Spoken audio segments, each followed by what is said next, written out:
morning. It is story time. Are you ready? Put on your listening ear. Open your eyes. Whoop! Now you ready? Story time. Our story for today is Henny Penny. And it is retold by Bonnie Dobkin and illustrated. Illustrated meaning the pictures are drawn by Sean Akins. Okay? You ready? Now, first let's start off. This is the cover. This is the spine. And this is the back. Okay, ready? Henny Penny. Henny Penny lived with her friends in a wonderful kingdom of forests, meadows, and ponds. It was as perfect as a place you could imagine, unless you were Henny Penny. One morning, Henny Penny was talking with her friends, Ducky Lucky. The sun was shining, the sky was blue, breezes played with the leaves in the tree. What a perfect day, said Ducky Lucky. Yes, said Henny Penny. I just hope it doesn't get too hot or too windy. Or, my goodness, what if it rains? Ducky Lucky shook his head. You worry too much. Why don't you just look for something to eat? All right, sighed Henny Penny. I suppose I could hunt for some nice, chunky bugs. So Henny Penny wandered down the road, picking and flicking and peeking and checking. Finally, she stopped under an old oak tree. Bugs and grub were everywhere. Well, these look tasty, said Henny Penny. I only hope I don't get sick for eating too much. Just then the wind puffed through the branches of the oak tree. It loosened an acorn.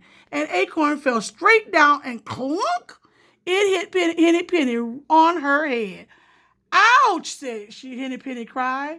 What was that? She looked around, but she didn't see anything. My goodness, the sky must be falling. I must go and tell the king. Henny Penny fluttered down the road. Soon she passed the pond where her friend was still swimming. What's wrong? Said Ducky Lucky. Henny Penny didn't even stop. The sky is falling. The sky is falling. I must go and tell the king. Are you sure? Said Ducky Lucky. I remember when you lost your feather and thought your wing was coming off. Look at that bump on my head, said Henny Penny. I tell you, the sky is falling. Then I'm coming with you, said Ducky Lucky, and he jumped out of the pond. Soon they came upon Turkey Lurkey, who was gobbling berries from the bush. What's the matter? He said. Why are you running? The sky is falling, cried Henny Penny and Ducky Lucky. We must go and tell the king. Are you sure? Said Ducky Lucky. I remember when. Ducky Lucky believes me, said Henny Penny. Besides, look at the bump on my head. Well, said Turkey Lurkey, if you have a bump and Ducky Lucky believes you, then it must be true. He split out of the berries and joined them. Next, they came to Goosey Lucy, arranging some twigs in her nest. What's the matter? She said. Why are you running? The sky is falling, cried Henny Penny and Ducky Lucky and Turkey Lurkey. We must go and tell the king. Are you sure? Asked Ducky Lucky. I remember. Look at the bump on my head, said Henny Penny. I tell you, the sky is falling. Well, Goosey Lucy, if you have a bump and Ducky Lucky believes you and Turkey Lurkey has joined you, then it must be true. And she began to waddle beside them as fast as she could. The four friends were near the forest. Cocky Locky was roaming on the tree branch, practicing his crock. What's the matter? He said. Why are you running? The sky is falling, said Henny Penny and Ducky Lucky and Turkey Lurkey and Goosey Lucy. We must go and tell the king. Are you sure? Said Cocky Locky. Look at the bump on my head, said Henny Penny. The sky is definitely falling. Well, said Goosey Lucy, If you have a bump on your head and Ducky Lucky believes you, and Turkey Lurkey has joined you, and Goosey Lucy say it's so, then it must be true. And he fluttered down from the branch. Now the five hurried into the forest. They had gone only a little ways when Foxy Loxy stopped out in front of the cluster of trees. "Oh my," he said, "you all look so distressed. Whatever is the matter?" "The sky is falling," said Henny Penny and Ducky Lucky and Turkey Lurkey and Goosey Lucy and Cocky Locky. "We must go and tell the king." "Why, of course you must," said Foxy Loxy. "Listen, my friends, I know the king well, and I also know a shortcut to the palace. So follow me.